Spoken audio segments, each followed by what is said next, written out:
Saio hau Nafarroako gobernuak diruz lagundu du.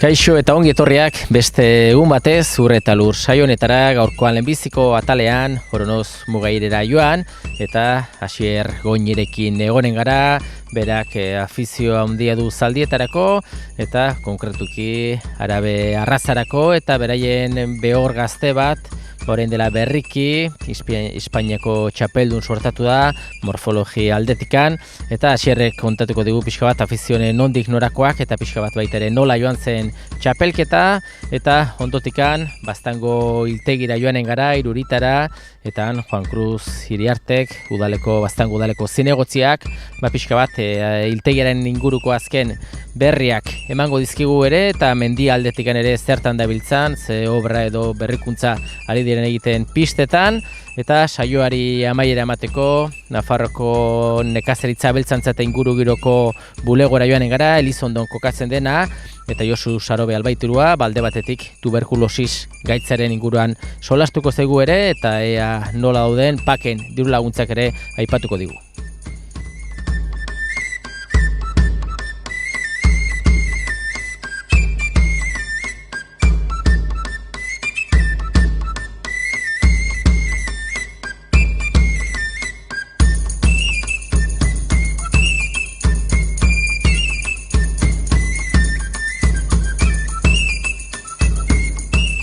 Moxala txapeldun bat dugu gure aurrean, Oronoz Mugairen gaude, Zubialde baserrian eta Asier Goñi nire ondoan, Arabe arrazako moxal honen nagusia eta lehenbizi gauza Asier, biei zorion du ez, azkenean badakigu gauza handia lortu duzuela eta azkenean txapelketa garrantzitsu batean, lehen saria Oronoz erakarria ez? Bai, mil esker,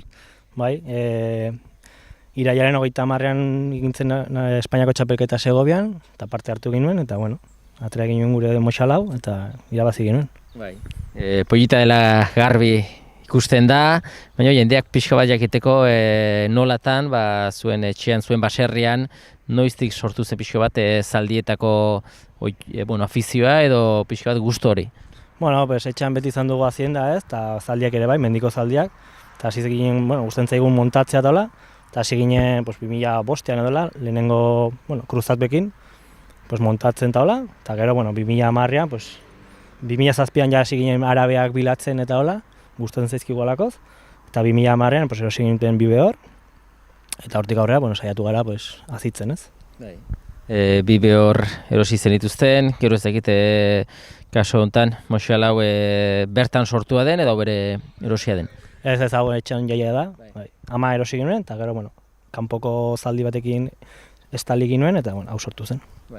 Eta, afizioa aurrera jarraitzen du, ikusten duzu, geroz eta behorrak edo zaldiak pollitagoa direla, Arabe arraza purokoak, eta gero baten ikusten duzu aukera bat dela ere, txapelketa bat direla, ez? Hor pizten da beste argi bat edo...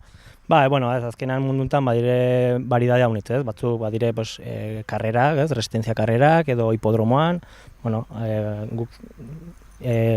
gu saiatzen gara morfologia aldean, ez? Horrek ez du deus erra nahi, azkenean montatzeko ere bali dute, ez? Baina saiatzen gara belleza munduan sartzen.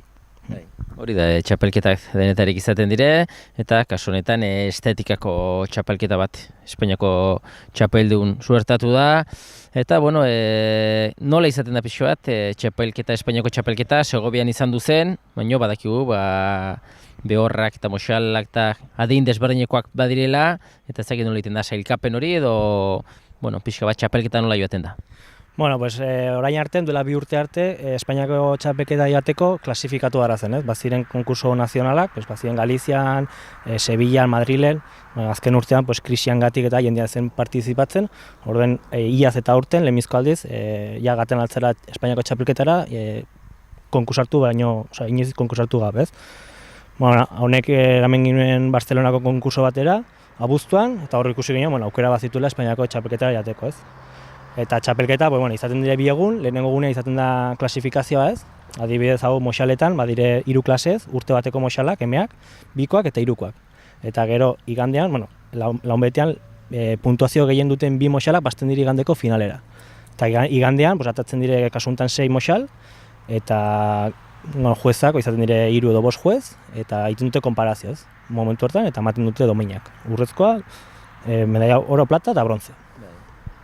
Zueri etxera, baztan aldera urrezkoa, eta bueno, bezkenan dirua garrantzitsua da, dirusari bat ere jasotzen da, baina balore gehiago du, bueno, pixko bat satisfazio hori, ez, postazun hori. Bai, postazuna eta gero katxea eramaten dizu, ez? Azkenean, bueno, Espainiako txapelduna lortzea, pues, zaila da, eta azkenean jendeak, bueno, galdetzen du, ongi dago. Bai. Etorkizunari begira ere, bueno, gurutzatu ezkero ere, horti sortzen dena saltzeko aixago, balore gehiago, eta pixko bat ja ziklo bada, ez? Bai, hori da, ez? Eta gaina aurten, etorri zen telebista eta guzti, osea, mantuten mundiala, eta bai, eta nabaritu zen, jendea bai. Txapelketatik ja pasatu dire aste batzuk, eta ezakit txapelketarako prestatzeko. Nola, ze lan egin behar izan duzu aurretikan? Gu egerran guti lan egin dugu, ez? Azkenean badire zentro de entrenamiento batzuk, kasuntan lagun bat eramen Bartzelonara, eta egon da, ia 4 hilabete. Eta, bueno, azkenean egitutena da muskulatu, ez? Kuerda eman, gero adibidez, badire batzuk, disimulatu behar dira zein batuzten arazoak, ez? Batzu badute hankak pixketuko erragoak, orduan, mozten dugu kaskoak modu batean, eta saiatzen gara disimulatzen, bai. Alde hortatik zu lasaitasuna ez, pixka batean zentro espezifiko horretan hortara dedikatzen dire, eta ja txapelketara atera zen ulikan, esan zuen hau neria da, hau bai, ez? Bueno, egia esan momentu horiek ez ziren, bazen beste moxal bat oso ona, eta ez ginen espero irabaztea egia esan, baina, azkenean epaitu zutenek gustatu zaion gehiago, eta lortu ginen domina, bai. Eta gero moxala bera ere ez, pixka bat Bartzelonatik baztanera etorrita, esango zunez, hau bai diren iroporrak, ez? Hemen lasaia, ez? Hori da, azkenean, 3 hilabete lan egin, egunero kuerda eman, dutxak, eta hemen bizi da lasai, bere belaian, bai. Ez dakite jendeak esanen du nik zaldietaz ez dut ulertzen, baina ikusten da aski garbi pollita dela, dotorea dela, baina pixkot jendeak gehiago ikasteko gaurkoan arabeian arraza, zer da, ze zaugarri dire, pixka bat ja esaten dutenak, moxal hau, raza puro dela arabe raza horretan. Karakteristika nagusiena da bere burua, ez? Azkenean oso espresiboa da, eta normalean, zaldi normalak burua nahiko xuxena dute, eta hauek badute konkabitate pixka bat. Gero, frentea ere oso zabala da, ez? Eta begiak handiak eta borobilak. Horrek ematen dio espresibitatea. Gero mutura ere nahiko fina dute, eta oilariak oso handiak, ez? Ikusten da. Eta gero bauten pekularia bada, zaldi normalak batuzte 18 kostila, eta arabeak 17. Eta bertebretan ere bai, eta horregatik puztana goititzen dute gehiago. Aixa edo, behintzat baditu bere ezaugarri garbiak, eta edo zinez da joanen bere zaldi batekin, arrazako ez denan engaintzen horren, ez, garbi ikusten dire, eta gero bere balorea badute, ez? Hori da, ez, aixa ikusten da zein dinen arabiak, eta zein ez. Arraz espresioa dira, gero lepoa ere bai oso fina dute, luzea, arkeatua, ez da engainatzen ala, ez da erresa ez. Arabiar arraza hau gero realitatean, polita izateaz gain, bere genetikoki edo instintiboki ze lan burutzeko gai dire? Adibidez, oso resistenteak dira, ez? Orduan, badiren karreretan, nahiko zaldi gehienak, porcentaje handia dute arabiak resistentzia handi dutelakoz. Egita dute kilometro haunitz, eta ez dire nekatzen, bestea baino gutiago nekatzen dira. Zuren kasuan, ezagit ja arabe arrazako zenbat zaldi edo moxal dituzuen ja? Orai batugu, bos, ez? 2 behor, 2 moxal eta semental bat. Eta, poliki zuen ikuilua handitzeko asmorekin, orain ja... Ez, printzipioz nik uste 2 amarekin ongi dagoela, ez da intentzioa. Baina, garbi dago ja honek berezkoak hartzen du leia, genetikoki ja dinorrekin, urrezko sari bat jasotzea zerresana badu, eta etorkizunari begira, ja pixko bat gurutzatzen pentsatzeko asmokin, eta hor bai arrautu beharko da arron bat, ez? Hoi da, helduen urtean, saiatuko gara kruzatzen, eta hor gaude bilatzen nobio bat. Bai. Bai, ez da erreza, ez? Azkenan merkatua, handia da, gero ere badakigu gauza guzti bere kostea badutela, ez? Eta, hortxe pelea pixka bat, ez? Bai, hoi da, ez? Azkenean, saiatzen gara, behorratuzten defektuak beste sementalekin kontrarrestatzen, ez da erraixa. Azkenean genetika ez da matematika bezala, bi lau direla. Orduan saiatzen gara, dituen defektuak kentzen. Gaur egun internetekin eta, dire ikusten duzu zaldiak Europa guztian, o munduan guztian, eta, saiatzen gara, ez, Europan barna, bilatzen semental egokiena. Bai. Ezagite, basta mailan adibidez, arabe arrazako zaldi asko badire, edo? Gutxi, oso gutxi, ni benpin ez dut ezagutzen. Eta batez ere Nafarroan ere ez. Espainialdean Katalunia eta Gipuzkoan bai badela, baina Euskal Herrian eta nahiko gutxi. Garbi da, bastandarrak ere aurra goten altzarete ez, izateaz gain txapelduna ere bertan duzue, eta ikusten da gustura ez, zure ofizioa parte baduzu, hau afizioa da, eta afizio, ona ez?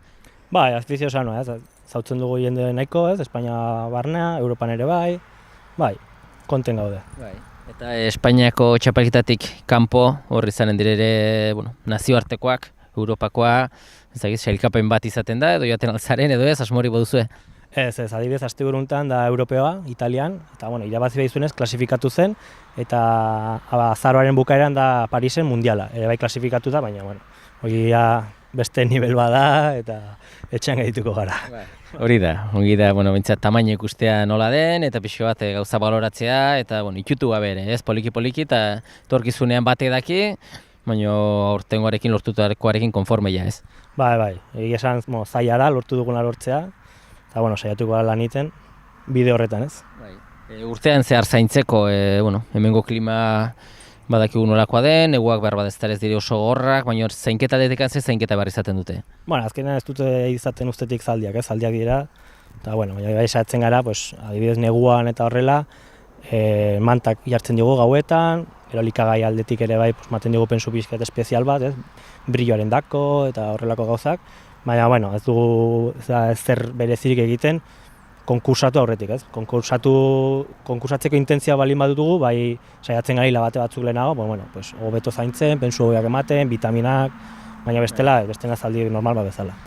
Eta osasun mentala esaten dena, ongi bizi da, ez? Azkenean askok, zientak edo animaliak ibiltzen dituztena, lehiaketarako, askotan ezakigu nola ibiltzen diren, kasu honetan privilegiatu duzu, ez? Hori da, baina, gu saiatzen gara, adibidez orai egin du txapelketa eta etxera etorri da, eta bere lagunekin dago, eta ez du inolako estresarik, ez? Eta bai nabaritzen dela, zaldi ekilibratuak direla. Adibidez ikusten duzu, moxal oso onak diren urte batekin, jendeak bakarrik konkurso, eta zaldirek gero batuzte arazoak harremana izateko, ez? Nahiko, ariskoak izaten dira, eta adibidez hauek, etxeko tratuarekin, nahiko onak dire.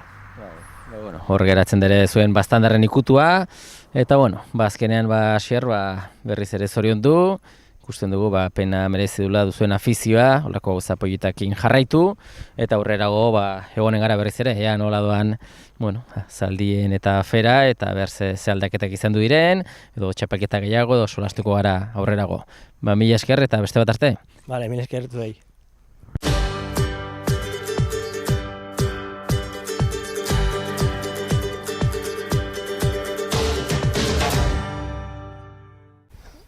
Baztango hiltegian gaude, Iruritan, eta nire alboan Juan Cruz Iriarte, bera Baztango udaleko nekazaritza beltzantza mendiko zinegotzia, eta Juan Cruz hiltegi bat beti esaten dugu ez, eskualde batean hiltegi bat izatea, hori zorionekoa da eskualdearentzat, eta zorionez hala da Baztanen, ezagit pixka bat badakigu aurreko legislaturan ere zenbait aldaketa hasi ziren egiten, momentuan nola zabiltzate? Erranduzune guretako hau zonaldeko leku arras garrantzitsua da, hiltegi beti izatea zonalde guztien hemen zerbitzu on bat mateko, naiz harakinei, nekazari, partikularri edo zeinendako guretako infrastruktura importantea da hemen hau mantenitzea, eta ganden legislaturan abietu zuten, pixkete lehialdean abietu zuten hau zatiketa gela gehitu hiltegirek, usten zelakoz garrantzi bazuelakoz. Eta gu sartuz geroztik indugune da pixket ja akitu abiatutako obra urez, pixket indire gauz betzuk hor zatiketa gela hortan hobetzeko eta ja martxan patzeko ja, eta ja hor dago ja, abietu ja. Hori da, askotan hiltegi bat, badakigu garrantzitsua dela, baina gaur egungo legealdiak, esaten du gauza ongin barra direla, zorrotza da legea, eta bete barra asko dire, eta zuek alde hortatik, legeak eskatzen duen hortara egunaratzen ari zarete, ez?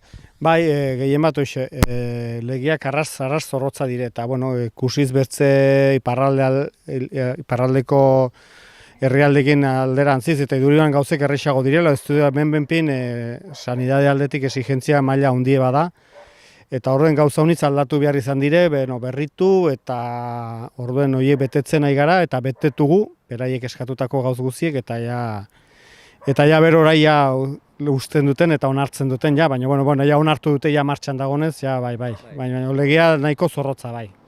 Bestetik ez dakit, konten zaudete pixo bat funtzionamentuarekin edo jendearen harrerarekin, edo, handikan poliki indar gehiago hartu behar du. Hoi hemendik aintzinago eta guztiz igual nego pasatuta horrekin ikusiko dugu zegatik.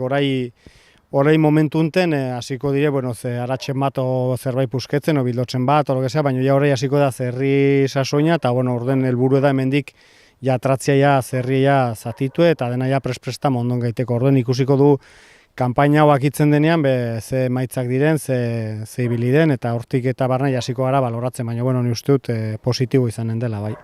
Azkenean garrantzitsua dena da, jende guztiari irekia dagoela, ez? Azkenean, ez dut diozuna, ez da bakarrik abeltzaina bera, edo harakina, edo zein partikular, etxean zerrebak izan duguna, zeiten duen zerri honekin, irtebide erreza du, eta danan eskura, ez? Bai, hau de azkenean ez da zentratu batzuendako bakarrik, hemen zatiketa gela honek ibiltzen dute partikularrak, bere zerrie, bere aratxiltzen badute, hemen digate aldute ja dena prespresta, gero bertzaldetik harakinak ere bai, nahi badute zati bete erosi, despiezatuz, gaur egun haunitzarakin biltzen dirola, ez? Igual aratzi zati beti izter bat, edo puske bat, hemen ere iten alda hoi, eta hoi de pixke denen dako, eta baitere haragi saltzen eta biltzen diren horien dako ere, bai, kanala erdibet, edo zein gauz hemen aprobetxatzen alda, eta dena atratzeko zatitu, eta dena prespresta, bai.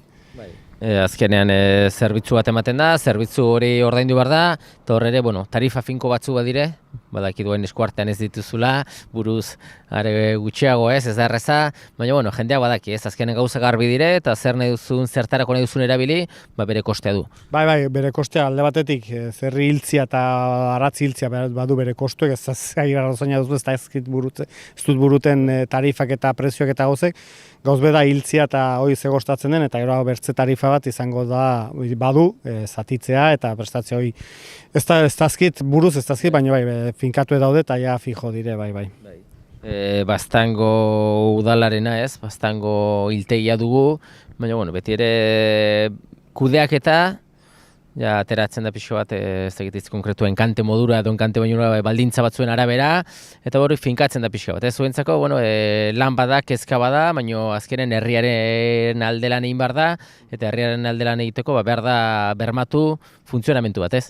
Bai, gu pixket ibili ginuen, gu esartu ginelaik udaletxan zagon bertzen presa bat kudeatzen, eta akitu zizaion EPA, eta pixket tanteatzen aber posiblotezen kudeaketa publiko bat egitea, ez? Pixket hemen Elizondon dugun piztinak eta giltxaurdi instalazioen horren arire, pixket horrei behiretuz.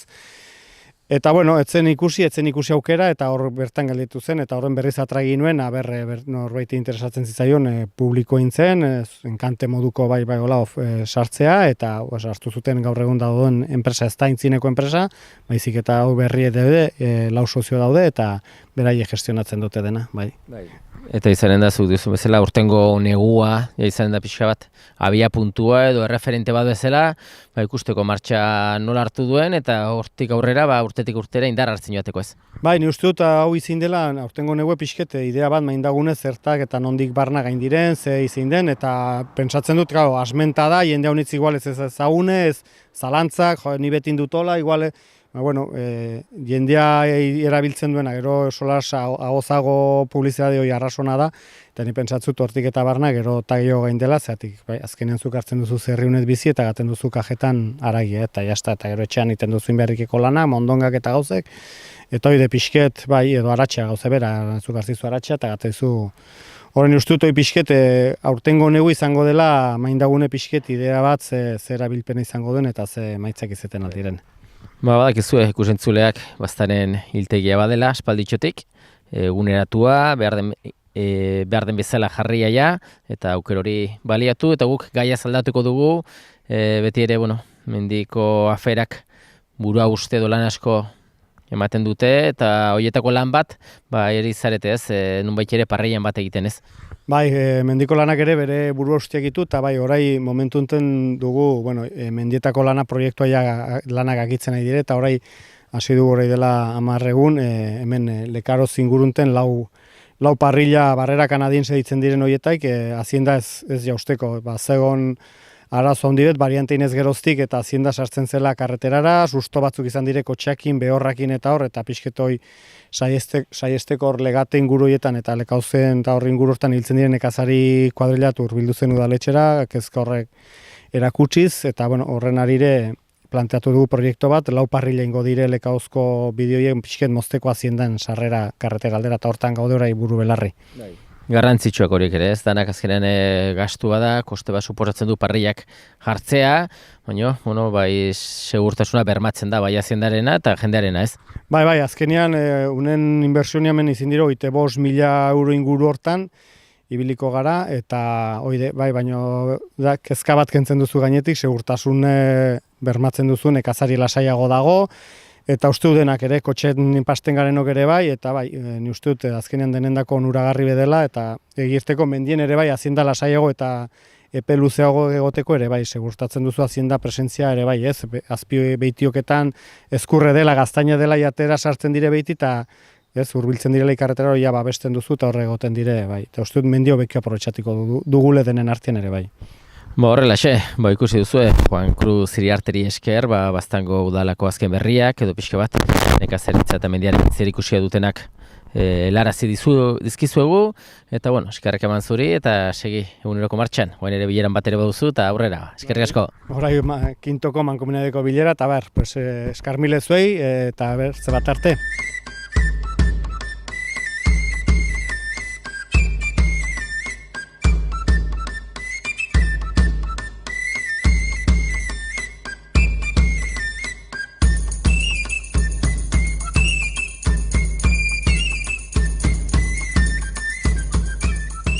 Hirugarren atal honetan Elizondora etorri gara, eta badakizue Elizondon Nafarroko Gobernuak nekazaritza abeltzantza eta ingurugiro departamentuak badula bere egoitza, bere bulegoak, eta bertan izaten dire, baita ere albaiteru ofizialak, eta nire alboan Josu Sarobe albaiterua.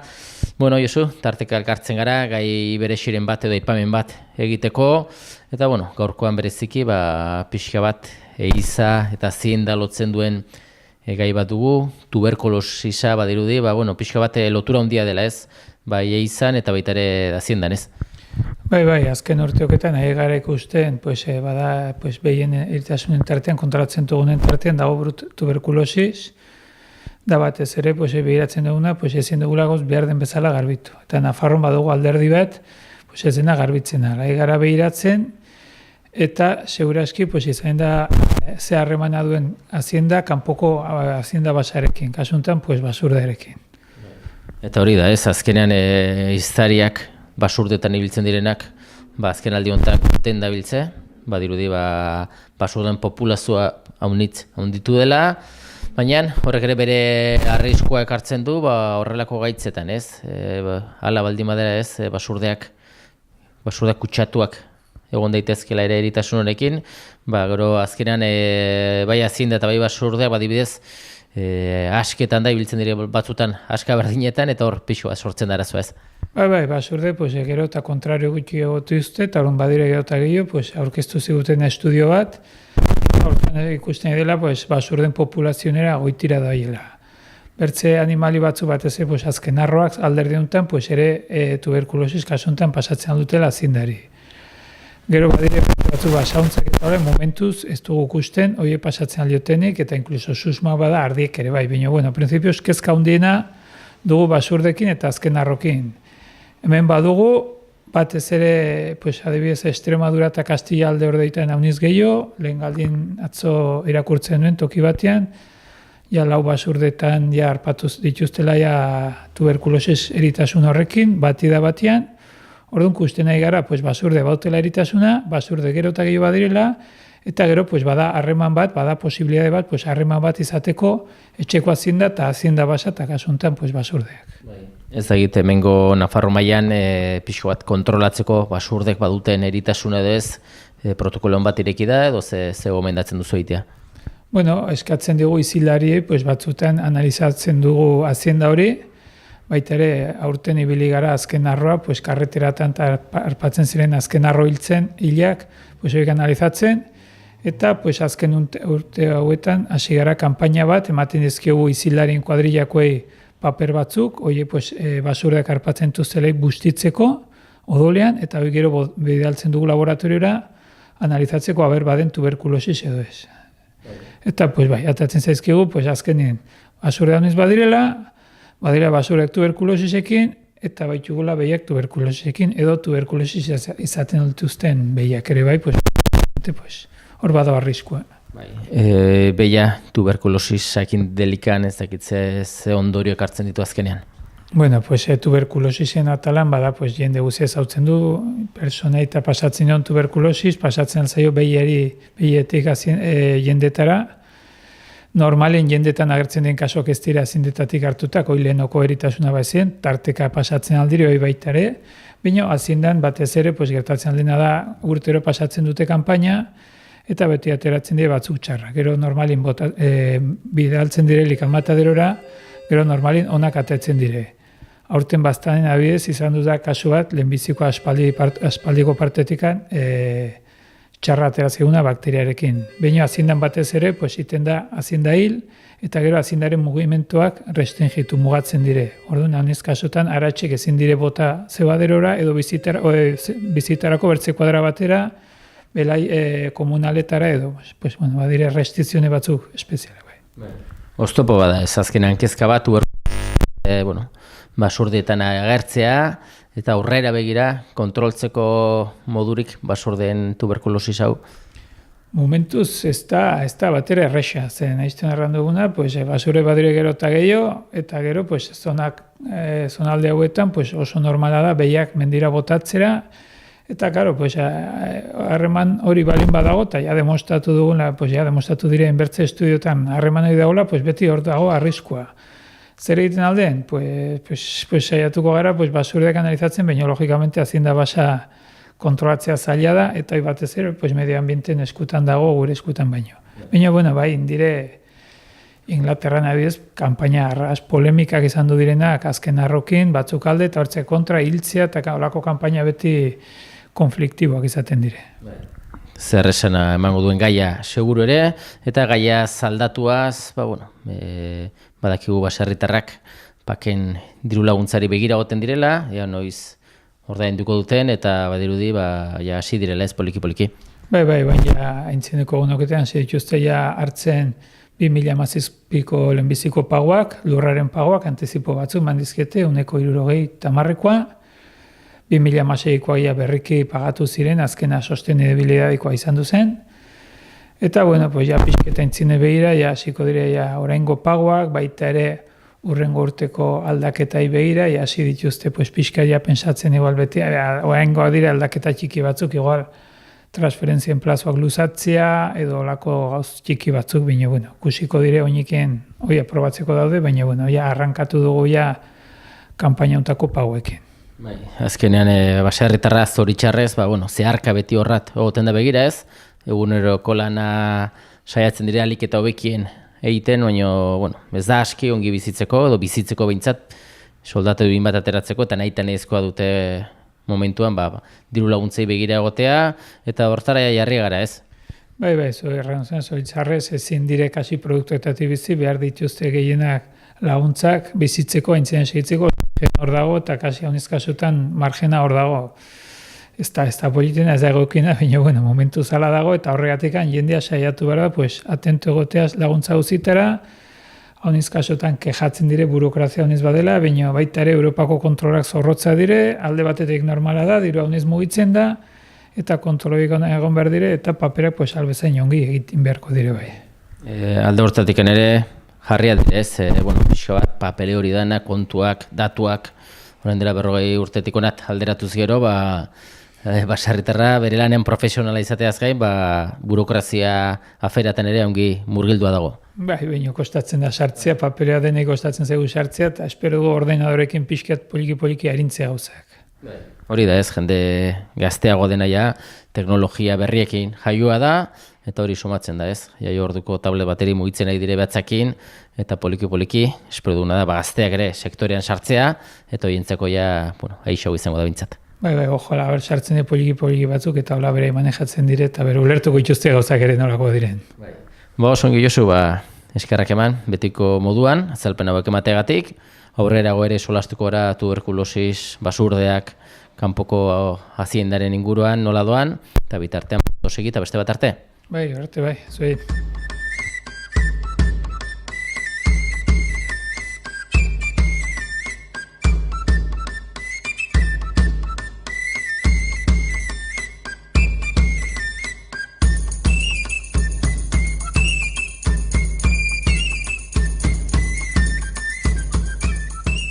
Besterik gabe, agur esateko ordua iritsi zaigu, udazken kolore hauekin, udazken giro hauekin, agur esaten zaituztegu, datorren saio arte.